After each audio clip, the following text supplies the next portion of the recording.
साधना और जीवन के मार्ग पर एक गहरा प्रश्न है। आत्मज्ञान क्यों आवश्यक है? क्या बिना आत्मज्ञान के भी जीवन चल सकता है? हाँ, चल सकता है। और यही कारण है कि 99% लोग आत्मज्ञान से अनजान रहते हैं। वे केवल भोग और त्याग में उलझे रहते हैं। लेकिन जिस क्षण भीतर जागृति का बीज अंकुरित होता है, मनुष्य पूछता है, मैं क्यों जन्मा हूँ? मेरा जीवन किसके लिए है? यही प्रश्न उसे आत्मज्ञान की ओर ले जाते हैं। आत्मज्ञान न भोग है न त्याग, यह जागरण है। और जागरण ही जीवन की सबसे ऊंची अवस्था है। आज के सत्संग में हम समझेंगे आत्मज्ञान की वास्तविक आवश्यकता क्या है और क्यों यह जीवन की सबसे महान यात्रा है। आज का सत्संग इस विषय में है कि आत्मज्ञान की क्या जरूरत है, आत्मज्ञान क्यों चाहिए, वाई सेल्फ रियलाइजेशन। अगर आप गहराई से समझो तो इस जीवन में जीने के लिए आत्मज्ञान की कोई आवश्यकता नहीं है। इसीलिए 99.9% लोग इस संसार में आत्मज्ञान से बहुत दूर हैं। वो जानते ही नहीं कि आत्मज्ञान क्या होता है, उनको जरूरत ही नहीं। ये तक भी कहा जा चुका है कि भगवान तो मर ही गया है, आपको सुबह से शाम तक प्रभु की कहाँ जरूरत पड़ती है? कहीं भी जरूरत नहीं। इस संसार में एक वर्ग है चार्वाक, उनका तो ये कहना है कि आत्मज्ञान में समय ही व्यर्थ करना है। इससे क्या लाभ होता है? आत्मज्ञान से न रोटी मिलती है, न कपड़ा मिलता है और न ही घर मिलता है। कम्युनिज्म ने तो चार आत्मज्ञान को समाप्त ही कर दिया है। इसीलिए संसार में व्यक्तियों को आत्मज्ञान की आवश्यकता ही नहीं महसूस होती। हम लोग केवल भोगने में जीते हैं और कुछ लोग त्याग में जीते हैं। ये भोग लो, ये त्याग दो। लेकिन जागने में, समझने में तो नाम मात्र ही लोग जीते हैं। जो जागना और समझना चाहता है उसी को आत्मज्ञान की आवश्यकता होती है। आप प्रतिदिन 3 बार भोजन करते हो, 250-300 ग्राम खा लेते हो, अन्न खाते हो, सब्जी खाते हो, फ्रूट खाते हो और जो भी खाते हो, प्रतिदिन लगभग 1 किलो के करीब खा लेते हो। 1 महीने में 30 किलो हो गया। 1 साल में लगभग आधा टन भोजन आप कर लेते हो। और अगर आप 100 साल तक जीते हो तब सोच के देखो, 500 टन भोजन आप करते हो। 1 टन में 10 या 15 बोरी अनाज होता है। तो कभी आप विचार करके देखो, आप सारे जीवन में कम से कम 4 ट्रक भरा हुआ भोजन करते हो। उतना ही शरीर से मल भी निकलता है, खाद बनती है। तो यही भोग है। हम लोग केवल भोग और त्याग में ही जीते हैं। जागरूकता में हमारा विश्वास ही नहीं। त्यागी व्यक्ति को लगता है कि भोगी तो जीवन खराब कर रहा है और भोगी को लगता है कि त्यागी स्वयं को सता रहा है। तो ये संसार की 2 ही अवस्थाएं हैं और प्रभु की तो व्यक्ति जरूरत ही नहीं महसूस करता। इस संसार में 1% से कम लोग ही इस अवस्था में रहते हैं जो जानने की कोशिश करते हैं कि हमारा जन्म क्यों हुआ है, हमारा जीवन किसके लिए है, पर उन्हें इन सब का समाधान नहीं मिलता। राजा जनक के दरबार में एक सद्गुरु ने एक साधु को भेजा कि जनक से कुछ सीख के आओ। वो जनक के दरबार में आए तो जनक के दरबार में तो भोग विलास में सभी मग्न थे।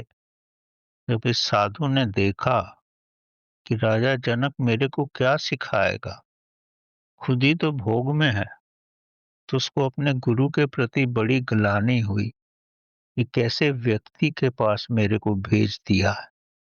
पर जब राजा जनक ने साधु को देखा तो उनको बड़ी आदर से बिठाया, उनके चरण धोए और बोला कि अब विश्राम करो, सुबह आपसे वार्तालाप करेंगे। साधु त्यागी थे। उन्होंने जीवन की सब सुविधाओं को छोड़ ही रखा था।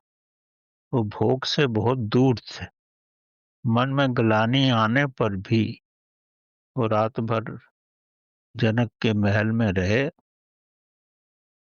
और सुबह जब राजा जनक उनसे मिले और उनको बोले कि चलिए स्नान करके आते हैं। जब नदी में स्नान करने गए तो थोड़ी देर में साधु महाराज ने देखा कि महल में तो आग लग गई है। वो बड़े बेचैन हो गए।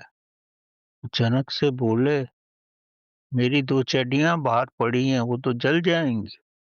राजा जनक बोले, मेरा महल जल रहा है, मैं तो महल लेके नहीं आया था, इस संसार में ही बना जल रहा है।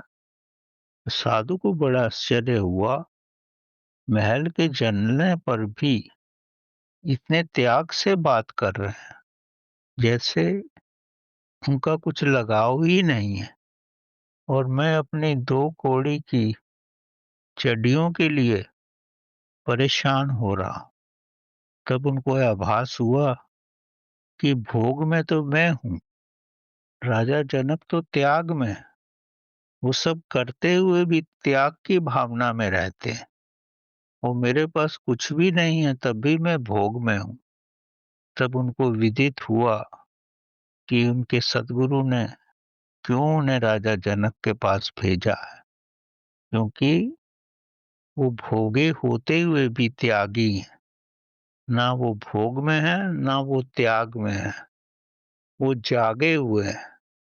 वो जागरण ही जीवन की महान अवस्था है। जो जागा हुआ है वही आत्मज्ञान की तरफ है। अगर आप भोग में रहते हो या त्याग में रहते हो तो आप आत्मज्ञान में नहीं हो। आत्मज्ञान में होने के लिए आप भोग करते हुए भी त्याग में हो और स्वयं को तो कष्ट देते ही नहीं आप, क्योंकि आप जागे हुए हो। तो यही बड़ी महान अवस्था है। इस आत्मज्ञान की अवस्था की उसी को जरूरत पड़ती है जो अंदर से जागा हुआ है, जो जानना चाहता है कि मेरा जन्म क्यों हुआ है। जब उसको आभास हो जाता है कि व्यक्तियों को अपना पुराना जीवन याद है, कुछ महान व्यक्तियों को, तो उसको बड़ा आश्चर्य होता है, ये सब क्या है। वो जब इस गहराई में जाने की कोशिश करता है और अपने चारों तरफ देखता है कि कैसे बीज से इतना बड़ा महान वृक्ष पैदा हो जाता है, पृथ्वी से कैसे सोना चांदी और तेल निकलता है, कैसे पैदा होता है। जब प्रकृति के इतने कोतूहल को देखता है तब वो परमात्मा की तरफ आकर्षण महसूस करता है।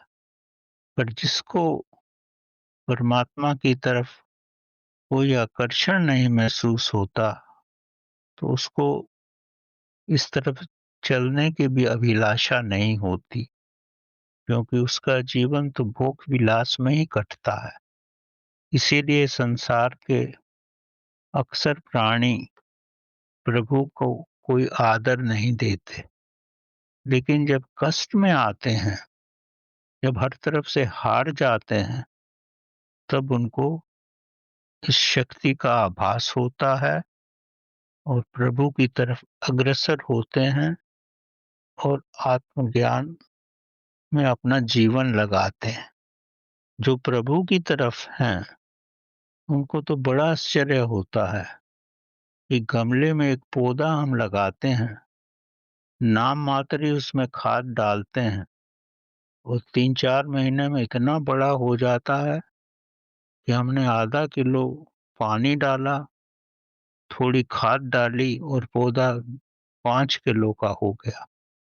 तो उनको बड़ा आश्चर्य होता है। ये सब ब्रह्मांड की शक्ति है।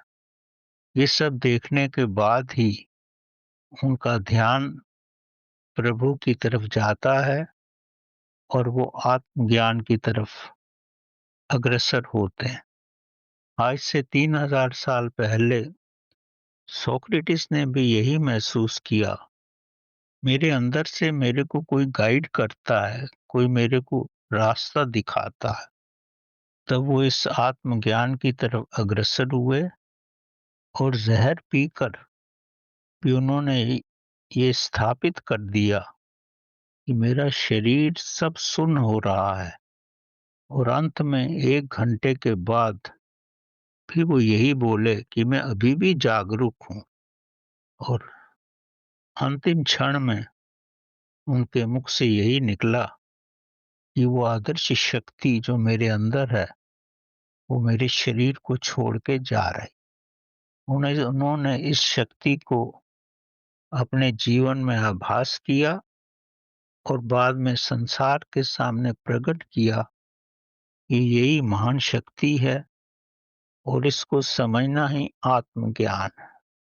उनके शिष्यों ने उनके बारे में सब लिखा, पर उन्होंने स्वयं कभी कुछ नहीं लिखा। उन्होंने अपना जीवन ही संसार के सामने ऐसा जिए जैसे कि वो परमात्मा की शक्ति में ही रहते हैं। पाइथागोरस ने भी बहुत सारे प्रयोग किए और अंत में बताया कि हमारे भोजन का हमारे विचारों के साथ बड़ा गहरा संबंध है और उन लोगों की ही के बलिदान से आज हम आत्मज्ञान में गहराई से बहुत कुछ जानने में समर्थ हुए हैं। एक बड़ी अच्छी गाथा है। एक व्यक्ति धार्मिक वृत्ति के थे, चर्च में जाते थे। किसी वजह से उनकी धर्म पत्नी का स्वर्गवास हो गया। जो औरत उनके घर में कार्य करती थी, उनके संपर्क में आए और उनसे एक पुत्र पैदा हुआ। वो अपने इस पाप से वो अपने को पापी समझने लगे और इस पाप से ऊपर उठ ही नहीं पाए। बड़ा कष्ट हुआ उन्हें। इस पाप के अराउंड ही जो कि वो समझते थे, उनका जीवन गुजरा और अंत में जब बहुत बेचैन हो गए, जब उनका पुत्र भी 20 साल का हो गया, तब उसको अपनी सारी गाथा सुना दी। पुत्र को बड़ा आश्चर्य हुआ। इस छोटी सी घटना से सारा जीवन ही वो बेचैन रहे। वो ये समझ ही नहीं पाए कि जीवन जो है वो एक नदी की धारा है। जैसे नदी में पानी बहता है, कुछ भी आ जाता है, पानी बहता ही रहता है। आप नदी में एक बार पैर रखते हो, फिर निकालते हो और दूसरी बार जब आप पैर रखते हो, तो ना तो पानी वो रहता है, ना आपका शरीर ही वो रहता है, क्योंकि शरीर की कोशिकाएं भी बदल जाती हैं, संसार भी बदलता है। तो उनके पुत्र को बड़ा आश्चर्य हुआ।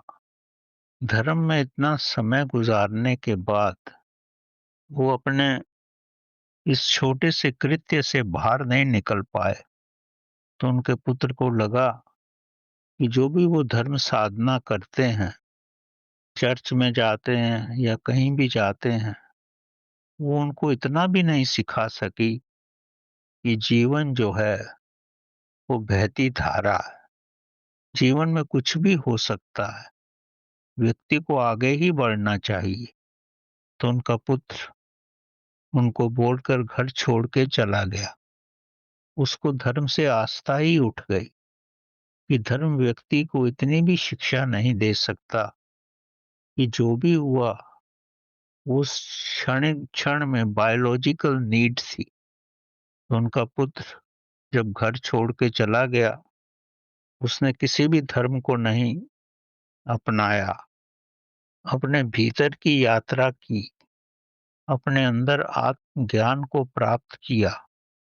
उसने कई पुस्तकें लिखी और अंत में उसने यही लिखा कि मेरा मृत्यु संस्कार भी किसी भी पद्धति से ना किया जाए, क्योंकि जितनी भी पद्धतियां हैं ये बहते पानी को रोकती हैं, एक पोखर बना देती हैं और पानी उस पोखर में गंदा हो जाता है, बाहर निकल ही नहीं पाता।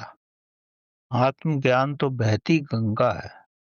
जो हो रहा है उसको निरीक्षण करो, उसमें जागरूक रहो और जागरूक रहकर ही आप अपनी कर्मों से ऊपर उठ जाओगे। ये उस व्यक्ति की महान पुस्तक का एक सारांश है जो मैंने आपको बताया। आत्मज्ञान के लिए जागरण ही सबसे बड़ी आवश्यकता है। उससे आपने जो भी जीवन में पहले किया है, आप उन सब से ऊपर उठ जाते हैं। इसी तरह एक महान दार्शनिक हुए सिद्धार्थ, बड़े समृद्ध परिवार से थे। घर में हर प्रकार का धन धान्य था, किसी भी चीज की कमी नहीं थी, पर वो इस सब भोग विलास से अपने जीवन में तृप्त नहीं हुए। प्रभु उनको आत्मज्ञान की तरफ ही ले जाना चाहता था। तो एक दिन अपने पिताश्री को बोल करके कि मैं घर छोड़ के जा रहा हूँ, हालांकि घर में मुझे कोई कमी नहीं है, पर मुझे शांति नहीं है यहाँ पर। जो मैं चाहता हूँ वो मुझे यहाँ नहीं मिलता। पिता का आशीर्वाद लेके चले गए। उनका एक मित्र भी उनके साथ जाने को राजी हुआ। पहाड़ पे जाके तपस्या की उन्होंने मित्र के साथ, वहां भी शांति नहीं मिली। फिर एक गुफा में तपस्या की, वहां भी शांति नहीं मिली, छोड़कर आ गए।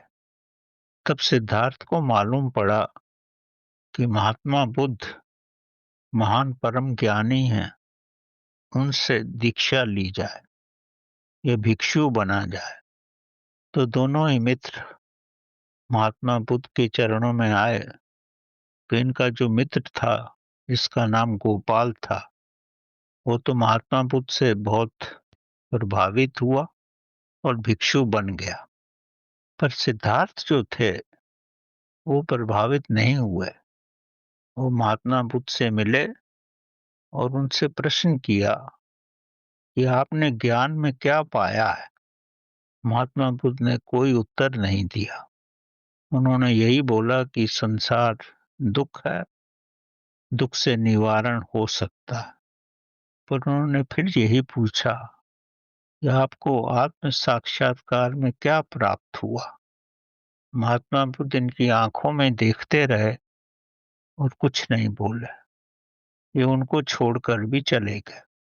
अब सिद्धार्थ जो थे अकेले ही अपनी यात्रा पे निकल गए। उन्हें नहीं मालूम उन्हें कहाँ जाना है। अंत में वो एक शहर में पहुंचे। एक स्त्री को देख के बड़े प्रभावित हुए, बहुत सुंदर लगी उनको। वो स्त्री भी इनको देख के बड़ी प्रभावित हुई। उसने इनको खाना खिलाया। तो स्त्री ने बोला, मैं तो तेरे को कोई कार्य नहीं दे सकती, पर एक धनी व्यक्ति है, तू वहां जा, वो तेरे को बहुत पसंद करेंगे। क्योंकि सिद्धार्थ ने उससे कहा, मेरे अंदर पेशेंस है और मैं सोच सकता हूँ, मेरे अंदर शक्ति है सोचने और समझने की, और इसके अलावा मेरे पास कुछ भी नहीं है। तो इस स्त्री का नाम कमला था। कमला के कहने पे धनी व्यक्ति के पास गए, अपनी बुद्धि से उसका पथ प्रदर्शन किए। वो थोड़े ही वक्त में उसने बहुत धन कमा लिया, इनको भी पार्टनर बना लिया, ये भी बहुत धनी हो गए। पर कमला से ये मिलते रहे। जब 5-10 वर्ष गुजर गए, तब इनके मन में आया, मैंने अपने पिताश्री का घर छोड़ा, जीवन की धारा में बह गया हूं मैं। मैंने जीवन देख लिया है, संसार देख लिया है, कि मैं ऐसे ही जीऊंगा। जब आत्मज्ञान इतना प्रखर हो गया, इतना धन धान्य और महल रूपी घर होते हुए भी बिना बताए वहां से निकल पड़े और जाकर एक सुनसान जगह पर नदी के किनारे बैठ गए। कई दिन तक वहां बैठे रहे और नदी ने उनको इतनी शांति दी, उन्होंने समझा जीवन भी नदी का प्रवाह है। वहां एक केवट से भेंट हो गई इनकी। केवट के घर में रहने लगे और केवट का ही कार्य करने लगे। अपने मन को इतना शांत कर लिए, शून्य कर लिए, उनको ब्रह्मांड का ज्ञान हो गया। उनको किसी भी चीज के साथ लगाव नहीं था। इतना पैसा कमाकर भी छोड़ के आ गए, पिता का घर भी छोड़ दिए, महात्मा बुद्ध से भी प्रसन्न नहीं हुए और अंत में जीवन में यही महसूस किए कि जीवन पानी की धारा है, नदी कहीं नहीं रुकती, समुद्र में ही जाती है, इसके साथ ही बहना चाहिए, इसके साथ बहकर ही ज्ञान आता है, कहीं रुकना नहीं है। इस बीच में कमला औरत आई, उसके पास एक बच्चा था। उसने बोला, ये आपका ही बेटा है। उसको छोड़ के चली गई। इन्होंने बेटे को संभाला, फिर बेटा जब थोड़ा बड़ा हुआ, वो इनके साथ, उसको रहना अच्छा नहीं लगा, छोड़ के चला गया। फिर इनका पुराना मित्र आया, गोपाल, जो बुद्ध का शिष्य बन गया था। वो इनकी आभा को देख करके बड़ा प्रफुल्लित हुआ। ये सब क्या है? ये इतना महान हो गया है कि तो इसके तो नेत्रों में शून्यता आ गई है। ये तो महात्मा बुद्ध से ज्यादा ही महान है। तो उसके मित्र गोपाल ने कहा, मेरा पथ प्रदर्शन करो। उसने बोला कि पथ प्रदर्शन नहीं किया जा सकता, खुद ही रास्ता तेरे को ढूंढना पड़ेगा। सिद्धार्थ ने कहा कि तू मेरे माथे को चूम। माथे को चूमने मात्र से ही गोपाल में एकदम आत्मज्ञान का प्रज्वलन हो गया। पल भर में ही दूसरा व्यक्ति हो गया वो। अंत में सिद्धार्थ ने अपना जीवन नदी की धारा के अनुसार शून्य में ही गुजारा, शून्यता में ही रहा और शून्यता में आकर ही उस शून्य का ज्ञान उसको हो गया। ये एक बड़ी वास्तविक घटना है। इस पे बड़ी पुस्तक लिखी हुई है कि कैसे ये महान ज्ञानी बना, जीवन की धारा के साथ बह करके जो कुछ भी जीवन में आया, सब कुछ इसने अपनाया, किसी के विरुद्ध नहीं गया। प्रकृति जहां ले गई वहीं रहा, किसी वस्तु के साथ अटैचमेंट नहीं रखा। जब व्यक्ति शून्य हो जाता है, बिना किसी इच्छा के, बिना किसी डिजायर के होता है, चॉइसलेस हो जाता है, जो भी जीवन में आता है उसको ही खुशी से स्वीकार करता है, तो समय आने पर उसको स्वयं ही आत्मज्ञान हो जाता। आपने कृष्णमूर्ति का तो नाम सुना है।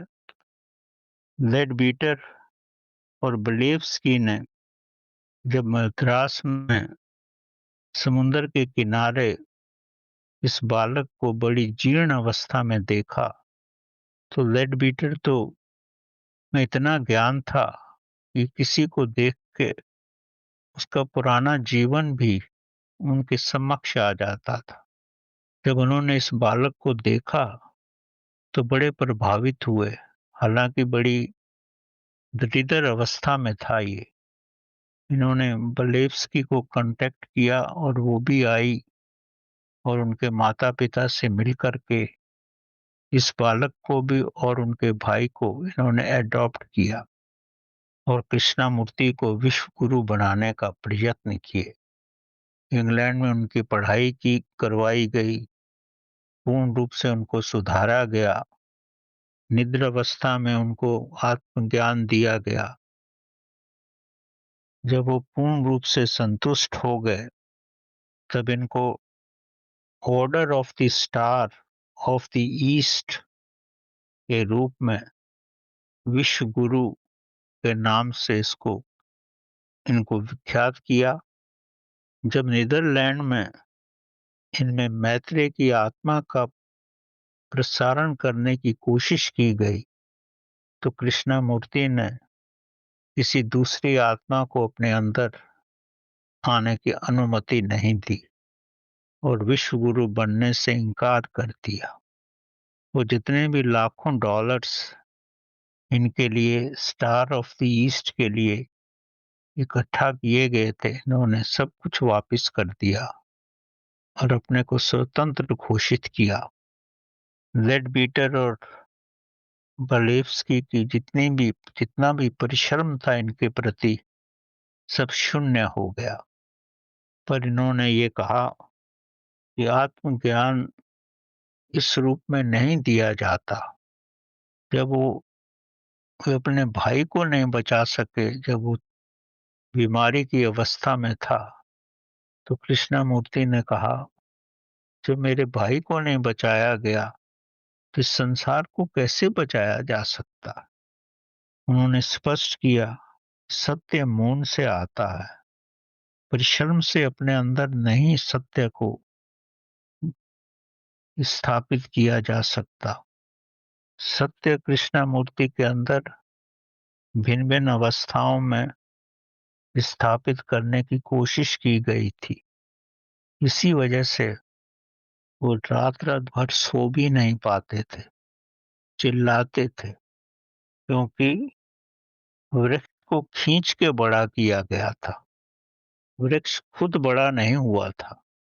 अगर वृक्ष आत्मज्ञान से खुद बड़ा होता तो उनकी शारीरिक अवस्था इतनी खराब ना होती। उन्होंने खुद ये कहा है कि 40 साल तक मैं अपने शारीरिक रूप से और मानसिक रूप से इतना बेचैन रहा कि उसका वर्णन नहीं किया जा सकता। मैं रात रात भर चिल्लाता रहता था क्योंकि शक्ति तो मेरे अंदर डाल दी गई थी, पर मेरा शरीर उस शक्ति के योग्य नहीं था। ज्ञान तो मेरे अंदर आ गया था, लेकिन उसकी अवस्था ये नहीं थी कि मैं सुचारू रूप से हर व्यक्ति में उसका प्रसारण कर सकूं। क्योंकि ज्ञान होने पर व्यक्ति शून्य हो जाता है। कुछ क्षणों में मैं शून्य रहता था, पर उस शून्यता को मेरा भौतिक शरीर स्वीकार नहीं कर सका। पर फिर भी 40 सालों में जितना मुमकिन हो सका उन्होंने जन जन में आत्मज्ञान का प्रसार किया। पर उनका यही कहना था आत्मज्ञान सोचने से परे है, ये केवल अवलोकन से ही आता है, समय से ही आता है। इसको परिश्रम से या फोर्सफुल वे से स्थापित नहीं किया जा सकता। अगर स्थापित किया गया तो ये बड़ा कष्टपूर्ण हो जाता है। और हम कृष्णमूर्ति के बड़े आभारी हैं।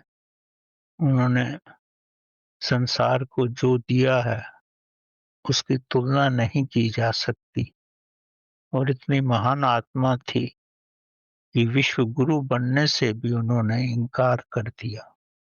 और तभी परमात्मा ने उनको महान आत्मज्ञान दिया शारीरिक कठिनाइयों में होते हुए भी उन्होंने जन कल्याण के लिए 40 साल तक संसार के हर कोने में यात्रा की और आत्मज्ञान घर घर तक पहुंचाने का प्रयत्न किया। एक बड़े सिद्ध पुरुष हुए हैं केरला में। 6 साल की अवस्था में ही अपने पिछले जन्मों के प्रभाव से अपने माँ बाप की अनुमति लेकर के उन्होंने घर छोड़ दिया, गुरु की तलाश की और एक गजानन नाम के गुरु से उन्होंने दीक्षा ली और बड़ी छोटी अवस्था में महान परम ज्ञान को प्राप्त कर लिया। अंत में उन्होंने हुबली में अपना आश्रम बनाया। वो इतने महान सिद्ध पुरुष थे। उस समय हुबली में प्लेग फैल गया था। उनकी इतनी महासिद्ध अवस्था थी, उन्होंने अपने शिष्यों को कहा, मैं घोड़ा गाड़ी पे बैठता हूँ, जिन जिन गलियों में प्लेग फैला हुआ है मेरे घोड़ा गाड़ी को उन सब जगह घुमाया जाए और घुमा करके शाम को वापस ले जाए, यहाँ पर पहुंचा देना। इनके कथनानुसार घोड़ा गाड़ी को जहां जहां प्लेग फैला हुआ था ले जाया गया और फिर वापस इनको आश्रम में छोड़ दिया। केवल इनके जाने मात्र से ही जहां जहां ये गए थे प्लेग ऐसे भाग गया जैसे हवा के तेज से ही भाग गया हो। ये भी एक आत्मज्ञान की महान अवस्था है। जो भी व्यक्ति आत्मज्ञान के रास्ते पे चलना चाहते हैं, इतनी महासिद्धियां उनमें आ जाती हैं कि जिसका वर्णन करना भी नामुमकिन है। पानी की धारा में बहते हुए भी उनको ब्रह्मांड का ज्ञान हो जाता है और जीवन में जो भी परिस्थितियां आती हैं, किसी भी चीज से वो नहीं लड़ते, अपने को जागरूक अवस्था में ही रखते हैं। कृष्णमूर्ति ने भी अवेयरनेस और जागरूक अवस्था में रहने की ही प्रेरणा दी है। और जो भी कथाएं मैंने आपको सुनाई हैं, वो सब की प्रेरणा यही है कि अगर आप जागरूक रहोगे तो आत्मज्ञान आपकी हर कोशिका में समा जाएगा। वो संसार का महापरोपकार कर सकोगे। लेकिन आधुनिक अवस्था में इतना सब समर्पण से ज्ञान पाना बहुत कठिन है। आधुनिक अवस्था में हम क्रिया योगा से, मंत्र जाप से और ध्यान की गहरी अवस्था में जाकर ही अगर हमारे अंदर संकल्प शक्ति हो तो आत्मज्ञान प्राप्त किया जा सकता है। और अगर प्रभु की कृपा हो और जिस रास्ते पर भी वो लगाए, तब हम सरलता से उस ज्ञान की तरफ अग्रसर हो सकते हैं। आत्मज्ञान की जीवन में महान आवश्यकता है ताकि हम स्वयं को समझ सकें, हम पैदा क्यों हुए हैं और हमें जीवन में क्या करना चाहिए। हमारे चारों तरफ सब कुछ ऐसा क्यों हो रहा है, हमें इस सब का ज्ञान, ये सब आत्मज्ञान से ही होता है। और आत्मज्ञान पे चलने के लिए परमात्मा खुद ही अग्रसर करता है। आत्मज्ञान पे वही व्यक्ति चल सकता है जिसको परमात्मा उस तरफ ले जाना चाहे। उसके अंदर ही वो चिंगारी पैदा होती है कि मैं प्रभु तक पहुंच सकूं। बिना चिंगारी के आत्मज्ञान की अग्नि प्राणों में आ ही नहीं सकती। हमें परमात्मा से यही प्रार्थना करनी चाहिए कि प्रभु अपनी शक्ति द्वारा हमें आत्मज्ञान की तरफ अग्रसर करे ताकि हम जीवन में आत्म साक्षात्कार कर सकें और प्रभु को पा सकें। यही महान अवस्था है। अगर हम ये सब नहीं करेंगे तो भोगने में ही या त्यागने ही में ही हमारा जीवन चला जाएगा। भोगने और त्यागने से ऊपर उठकर जागना ही आवश्यक है ताकि हम आत्मज्ञान में पहुंच सकें। धन्यवाद।